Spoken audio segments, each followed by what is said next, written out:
नेपालमा एकै दिन 12,338 जनामा कोरोना भाइरसको संक्रमण पुष्टि। काठमाडौँ उपत्यकामा शुक्रबार रातिदेखि यातायातका साधनमा जोर बिजोर प्रणाली लागू। 3 महिनासम्म कोरोना परीक्षण शुल्क 1500 रुपैयाँ मात्र लिन अफिनको निर्देशन। प्रधानमन्त्री शेरबहादुर देउवासँग नेकपा माओवादी केन्द्रका अध्यक्ष पुष्पकमल दाहाल प्रचण्ड र नेकपा एकीकृत समाजवादीका अध्यक्ष माधव कुमार नेपाल बीच भेटवार्ता। आगामी वैशाखमा प्रतिनिधि सभाको निर्वाचन गर्ने नेकपा माओवादी केन्द्रका अध्यक्ष पुष्पकमल दाहाल प्रचण्डको प्रस्ताव। वैशाखमा अर्ली इलेक्सन गर्न फेरि प्रतिनिधि सभा भङ्ग हुनुपर्ने विज्ञहरूको भनाई। गृहमन्त्री बालकृष्ण खाँड र विद्यार्थीहरू बीच टेलिफोन वार्ता। परीक्षा निरन्तर राख्ने कि स्थगन गर्ने भन्ने विषयमा गृहमन्त्री बालकृष्ण खाँडको प्रश्न। संविधानले स्थानीय तहमा जनप्रतिनिधिको रिक्तताको कल्पना नगरेको नेपाली कंग्रेसका महामन्त्री गगन थापाको धारणा। सीके राउतलाई ज्यान मार्ने धम्की दिने मन्त्री रेणु यादवलाई बर्खास्त गर्न माग। गोरखामा नगरपालिकाकै मिलेमतोमा घाट मासेर नदीजन्य पदार्थको उत्खनन। नेपालमा बसेर अमेरिकामा जुवा खेलाउने गिरोह समातियो। विद्यालय नर्सिङ कार्यक्रमका 300 नर्स कोरोना संक्रमितको उपचारमा खटाइने। लोक सेवा आयोगका लिखित परीक्षा माघ मसान्तसम्म स्थगित। त्रिभुवन विश्वविद्यालयको परीक्षा पनि स्थगित। आन्तरिक हवाई दुर्घटनामा यात्रुले पाउने क्षतिपूर्ति 5 गुणा बढाउने प्रस्ताव। मौसमले जहाज समयमै अवतरण हुन नसक्दा यात्रु आकाशमै बेहोस। उपत्यकामा ट्राफिक प्रहरीले सुरु गर्यो अनिवार्य मास्कको प्रयोग गर्न स्टिकर अभियान। शेयर बजार दोहोरो अङ्कले बढ्यो। कुन कम्पनीले कमाए कुन कम्पनीले गुमाए यसको बारेमा पुरै जानकारी। आहारारा गोल्ड कप फुटबल प्रतियोगितामा आयोजक सहारालाई हराउँदै एपीएफको सहज जित। भारतको छत्तीसगढमा एउटा गाईले पायो अनौठो बच्चा। 3 आँखा र 4 नाक भएको बाछो जन्माएको समाचारमा उल्लेख। र वैज्ञानिकले बनाए केही मिनेटमै कोभिड परीक्षण गर्ने एक्सरे मेसिन। कस्तो छ त यो मेसिन, कसरी गर्छ काम, यसको बारेमा पुरै जानकारी आजको भिडियोमा हामी प्रस्तुत गर्नेछौँ। हामीलाई अन्तिम समय हेर्नुहोला। दर्शक महानुभाव नमस्कार। आज मिति विक्रम सम्वत 2078 साल माघको 7 गते शुक्रबार इस्वीसम्म सन् 2022 जनवरी 21 तारिक भइसकेको छ। सदाको झैं आज पनि हामी उपस्थित भएका छौँ। आजका महत्त्वपूर्ण समाचारहरू, ब्रेकिङ न्यूज अपडेटहरू लिएर उपस्थित भएका छौँ। हामीलाई अन्तिम समय हेर्नुहोला। हाम्रो मेहनतका लागि यो भिडियोमा एउटा लाइक अवश्य गर्नुहोला। दर्शक महानुभाव, पलपलको न्यूज अपडेटका लागि हाम्रो च्यानललाई अहिलेसम्म तपाईले सब्स्क्राइब गर्नु भएको छैन भने कृपया सब्स्क्राइब गर्नुहोस् अनि नजिकै आउने बेल आइकनलाई क्लिक गर्नुहोला। कहाँबाट हेर्दै हुनुहुन्छ, देशभित्र हुनुहुन्छ अथवा देशभन्दा बाहिर हुनुहुन्छ, कुन देशबाट हेरिरहनु भएको छ त्यो सबै कुरा लेखिदिनु होला। पहिलोचोटि हो अथवा रेगुलर हेर्नुहुन्छ त्यो कुरा पनि लेखिदिनु होला। आउनुहोस् दर्शक महानुभाव, आजका महत्त्वपूर्ण समाचार सुरु गरौँ कोरोना अपडेटबाट। पछिल्लो 24 घण्टामा नेपालमा थप 12,338 जनामा कोरोना भाइरस कोभिड-19 को संक्रमण पुष्टि भएको छ। यो एकै दिनमा पुष्टि भएको हालसम्मकै सबैभन्दा धेरै संक्रमित संख्या हो। स्वास्थ्य तथा जनसङ्ख्या मन्त्रालयका अनुसार 21,007 जनाको पीसीआर टेस्ट गर्दा 10,052 तथा 6,490 नमुनाको एन्टिजेन टेस्ट गर्दा 2,286 जना गरी 12,338 जनामा कोरोना भाइरसको संक्रमण पुष्टि भएको हो। यस्तै गएको 24 घण्टामा 4 जनाको मृत्यु भएको छ भने 649 जना निको भएका छन्। बिहिबार थपिएका सँगै नेपालमा कोरोना संक्रमितको कुल संख्या 9,95,888 पुगेको छ। यो सँगै नेपालमा मृत्यु हुनेको संख्या 11,632 पुगेको छ भने 8,18,809 जना संक्रमण मुक्त भएका छन्। मन्त्रालयका अनुसार हाल देशभर सक्रिय संक्रमितको संख्या 57,328 जना रहेका छन्, जसमध्ये 55,836 जना होम आइसोलेसनमा रहेका छन् भने 1,492 जना संस्थागत आइसोलेसनमा रहेका छन्। कोरोनाका बिरामी मध्ये 186 जना आइसियु र 27 जना भेन्टिलेटरमा उपचाररत रहेको जनाइएको छ। यस्तै 10 वर्ष मुनिका 189 बालबालिकामा कोरोना संक्रमण पुष्टि भएको छ भने 11 देखि 20 वर्ष उमेर समूहका 588 जना कोरोना संक्रमित थपिएका छन्। यसैबीच काठमाडौँ उपत्यकामा एकै दिन 6,981 जनामा कोरोना संक्रमण पुष्टि भएको छ। मन्त्रालयका अनुसार काठमाडौँमा 5,001, ललितपुरमा 1,130 र भक्तपुरमा 850 जनामा कोरोना संक्रमण देखिएको हो। काठमाडौँ उपत्यकामा शुक्रबार अर्थात् आज मध्यरातीदेखि निजी तथा सार्वजनिक सवारीमा जोरबिजोर प्रणाली लागू हुने भएको छ। काठमाडौँ, भक्तपुर र ललितपुरका प्रमुख जिल्ला अधिकारीहरूको बैठकले यस्तो निर्णय गरेको जनाइएको छ। 3 जिल्लाका प्रमुख जिल्ला अधिकारीहरूको बैठकले शुक्रबार राति 12 बजेदेखि सार्वजनिक र निजी सवारी साधनहरूमा जोरबिजोर प्रणाली लागू गर्ने निर्णय गरेको बताइएको छ। बैठकपछि ललितपुरका प्रमुख जिल्ला अधिकारी घनश्याम उपाध्यायले स्मार्ट लकडाउनको कार्यविधि अनुसार सार्वजनिक र निजी सवारी साधनहरूमा जोर बिजोर प्रणाली लागू गरिएको जानकारी दिनुभयो। उहाँका अनुसार अब शुक्रबार राति 12 बजेदेखि जोर गते जोड नम्बरका र बिजोर गते बिजोड नम्बरका सवारी साधन सञ्चालन गर्नुपर्नेछ। जोर बिजोरको निर्णय दुई पाङ्ग्रे सवारी साधनहरूमा पनि लागू हुनेछ। उपत्यकाका 3वटै जिल्लाका प्रमुख जिल्ला अधिकारीहरूको संयुक्त बैठकले गरेको निर्णय अनुसार जिल्ला प्रशासन कार्यालयहरूले आफ्नो जिल्लामा छुट्टा छुट्टै आदेश जारी गरेको उल्लेख गरिएको छ। सबै निजी अस्पताललाई कोरोना परीक्षण शुल्क 1500 कायम गर्ने association of private health institution of Nepal अफिनले निर्देशन दिएको छ। स्वास्थ्य तथा जनसङ्ख्या मन्त्रालयले बुधबार स्वास्थ्य तथा जनसङ्ख्या मन्त्रालयले सरकारी अस्पतालले 800 र निजीले 1500 लिनका लागि अनुरोध गरेको थियो। अफिनका महासचिव हेमराज दाहालले कोरोना महामारीमा सामाजिक उत्तरदायित्वको हिसाबले पनि शुल्क घटाएर लिन निजी अस्पताललाई निर्देशन दिएको बताउनुभयो। व्यावसायिक हिसाबले हामीलाई पीसीआर शुल्कमा खासै नाफा हुँदैन। अहिलेको समयलाई मध्यनजर गर्दै सामाजिक उत्तरदायित्व निर्वाह गरेका हौं, दाहालले भन्नुभएको छ। यो शुल्क 3 महिनासम्मका लागि मात्रै कायम गरिएको हो। यसैगरी कोरोना संक्रमितको उपचारमा सरकारले दिने गरेको रकम अपुग भएको समेत उहाँले गुनासो गर्नुभएको छ। प्रधानमन्त्री शेरबहादुर देउवासँग नेकपा माओवादी केन्द्रका अध्यक्ष पुष्पकमल दाहाल प्रचण्ड र नेकपा एकीकृत समाजवादीका अध्यक्ष माधव कुमार नेपालले भेटवार्ता गर्नुभएको छ।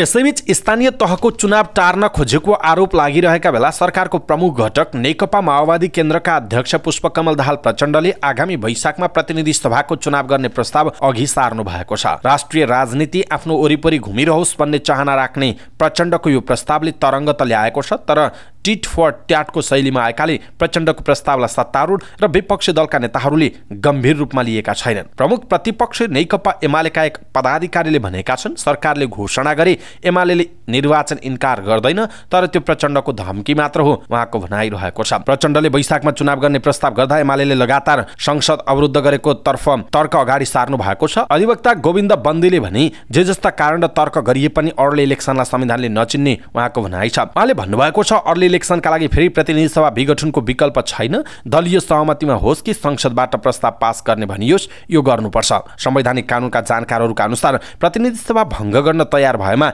2वटा बाटो लिनुपर्छ।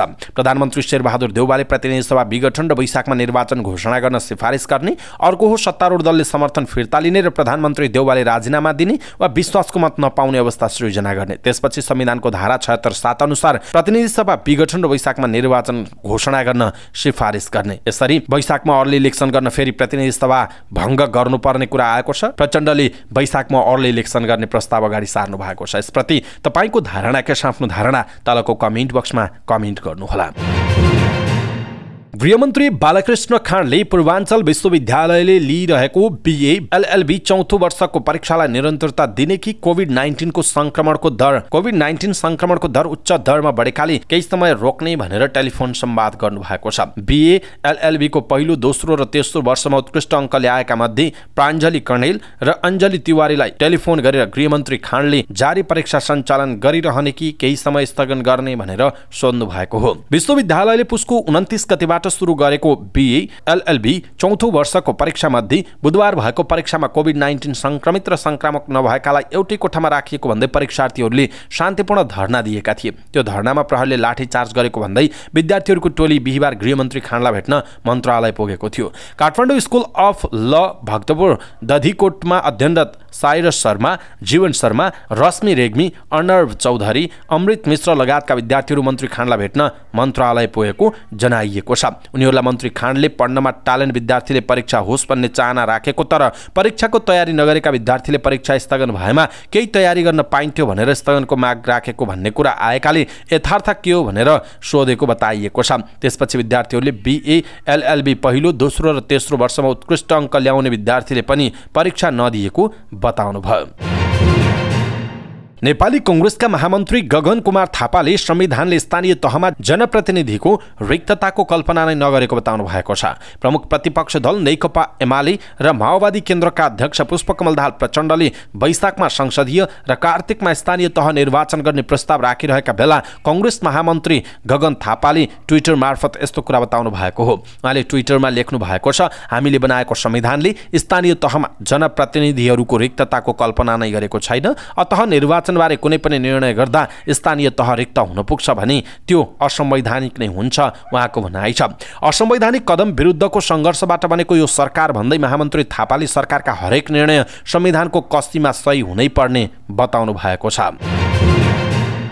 जनमत पार्टीले अध्यक्ष सीके राउतलाई ज्यान मार्ने धम्की दिने भौतिक पूर्वाधार तथा यातायात मन्त्री रेणु यादवलाई बर्खास्त गर्न माग गरेको छ। पार्टीका उपाध्यक्ष इन्जिनियर दीपक कुमार शाहले विज्ञप्ति जारी गर्दै रौतहटको गौरको एउटा सभामा दिएको अभिव्यक्तिप्रति आपत्ति जनाउँदै बर्खास्त गर्न माग गर्नुभएको हो।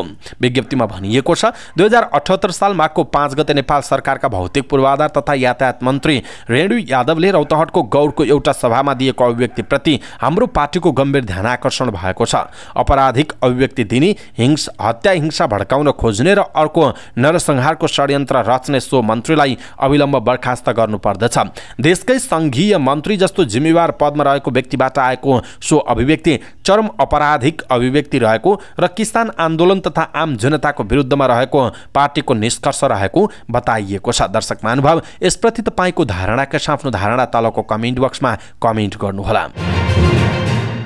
गोर्खा नगरपालिका 13 औवा स्थित लुदीखोला दुभान क्षेत्रमा दाह संस्कार गर्ने घाट मासेर नदीजन्य पदार्थको उत्खनन भइरहेको छ। गोर्खा नगरपालिकाले स्वीकृति दिएपछि ठेकेदारले दाह संस्कार गर्ने घाटमा क्षति पुग्ने गरी उत्खनन सुरु गरेको हो।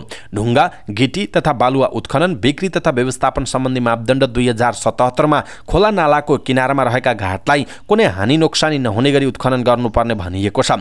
नगरपालिकाले निर्माण गरेको प्रारम्भिक वातावरणीय परीक्षण आइई मा पनि सो कुरा उल्लेख छ, तर मापदण्डलाई लत्याउँदै गोर्खा नगरपालिकाले घाट क्षेत्रमा उत्खनन गर्न मनोकामना गुरुङ निर्माण सेवालाई स्वीकृति दिएको हो। सो क्षेत्रबाट 1950 घनमिटर नदीजन्य पदार्थ उत्खनन गर्न पुस 20 गते ठेक्का सम्झौता भएको नगरपालिकाले जनाएको छ।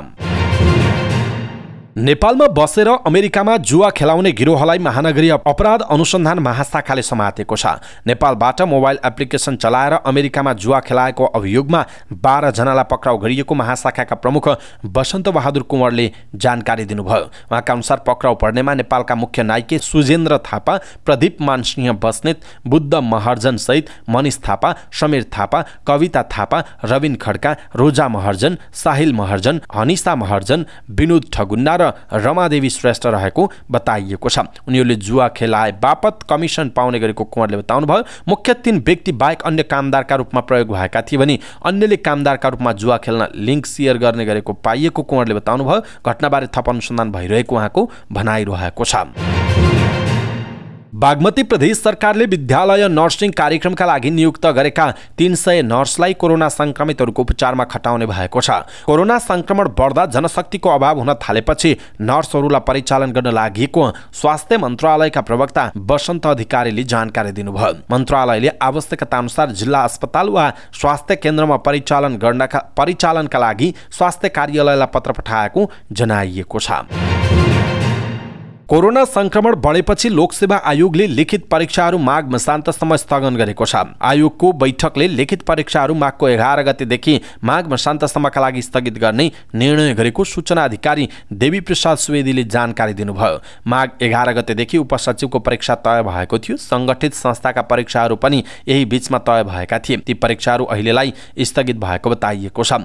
आयोगले जारी गरेको सूचनामा माघ मसान्तसम्म स्थगित गरिएका परीक्षा र फागुन 1 गतेदेखि सञ्चालन हुने लिखित परीक्षा कार्यक्रम समेत कम्तीमा 7 दिनको पूर्व सूचना दिई पुनः तालिकीकरण गरी यथाशीघ्र सञ्चालन गर्ने उल्लेख छ। देशभर कोरोना संक्रमणको दर बढेपछि र लोकसेवा आयोगका कर्मचारीहरूमै पनि संक्रमण पुष्टि भएपछि आयोग परीक्षा स्थगित गर्नुपर्ने दबावमा थियो। त्रिभुवन विश्वविद्यालयले वार्षिक तथा सेमेस्टर प्रणालीका सबै परीक्षा स्थगित गरेको छ। परीक्षा नियन्त्रण कार्यालयको बैठकले माघको 9 गतेदेखि परीक्षाहरू स्थगित गर्ने निर्णय गरेको हो। आज र भोलि हुने प्रवेश परीक्षा भने यथावत रहनेछ। परीक्षा नियन्त्रक पुष्पराज जोशीले भने आज र भोलिको इन्ट्रान्स परीक्षा हुन्छ, त्यसपछिका परीक्षाहरूको सूचना जारी नभएसम्म स्थगित गर्ने निर्णय गरेका छौं, उहाँको भनाइ छ। त्रिवीले शुक्रबार बीएससी र शनिबार बीबीए र बीसीए कार्यक्रमको प्रवेश परीक्षा हुने बताएको छ। 3 वर्षे एलएलबी को तेस्रो वर्षको माघ 10 गतेदेखि र 13 गतेदेखि पहिलो वर्षको परीक्षा लिने तयारी गरेको थियो, तर त्यो परीक्षा स्थगित भएको जनाइएको छ।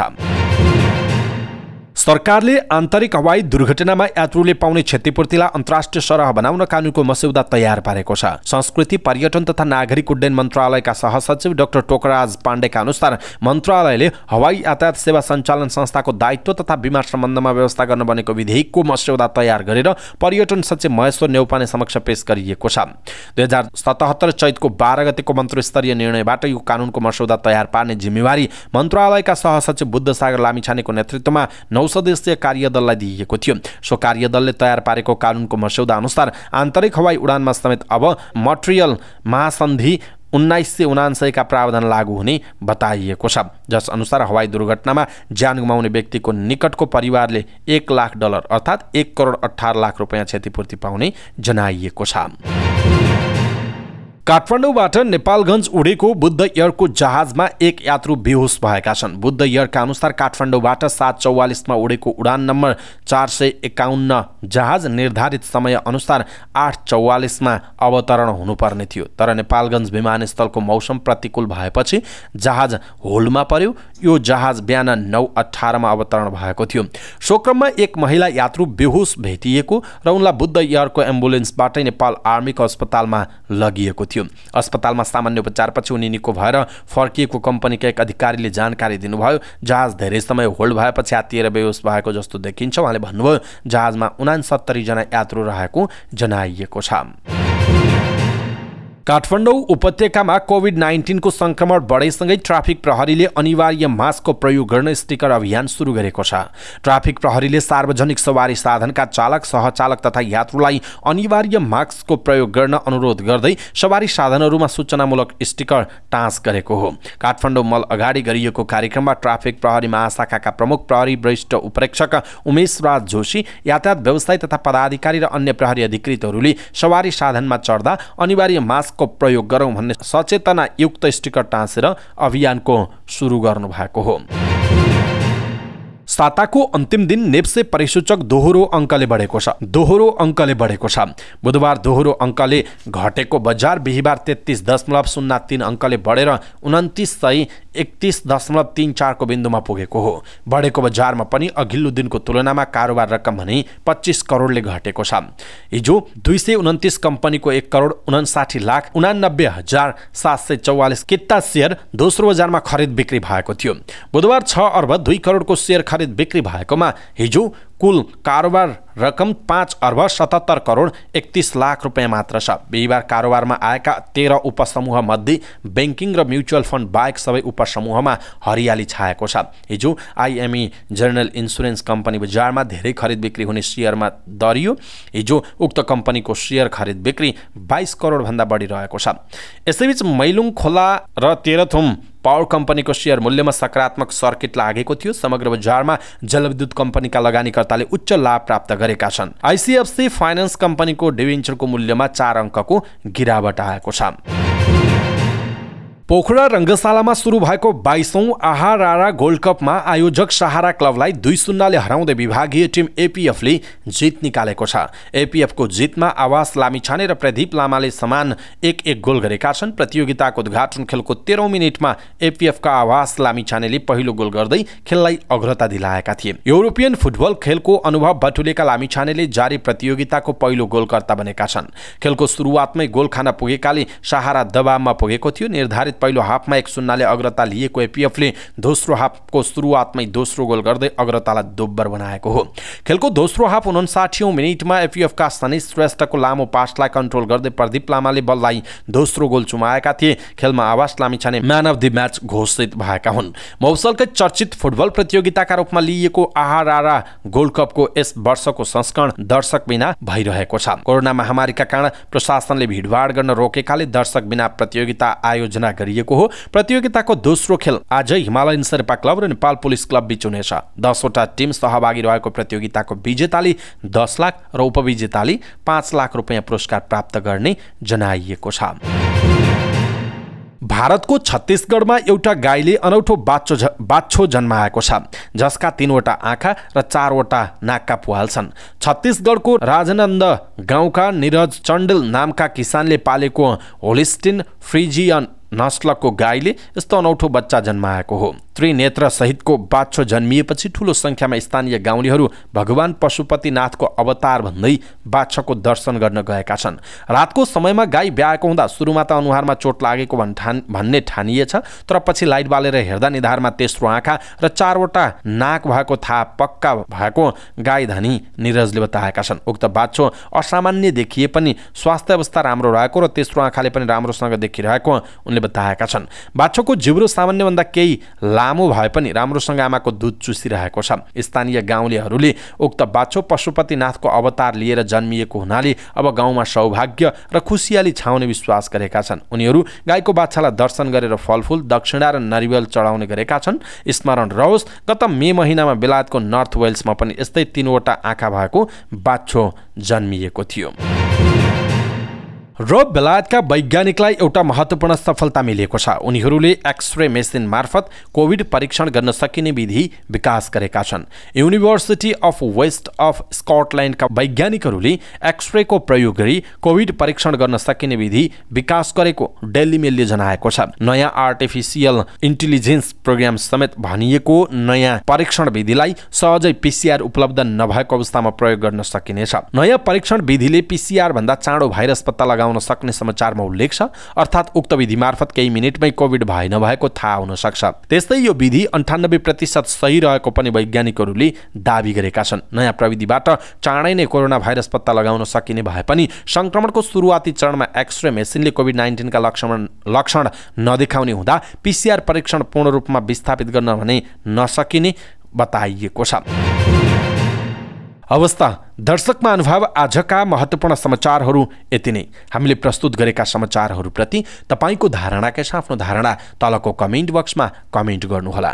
हाम्रो मेहनतका लागि यो भिडियोमा एउटा सानो लाइक अवश्य गर्नुहोला। दर्शक महानुभाव, पलपलको न्युज अपडेटका लागि हाम्रो च्यानललाई सब्स्क्राइब गर्नुहोस् अनि नजिकै आउने बेल आइकनलाई क्लिक गर्नुहोला। पलपलको न्युज अपडेटका साथ फेरि हाम्रो भेट हुनेछ। तपाईँ समाचारपाटी.com हेर्दै गर्नुहोस्। नमस्कार।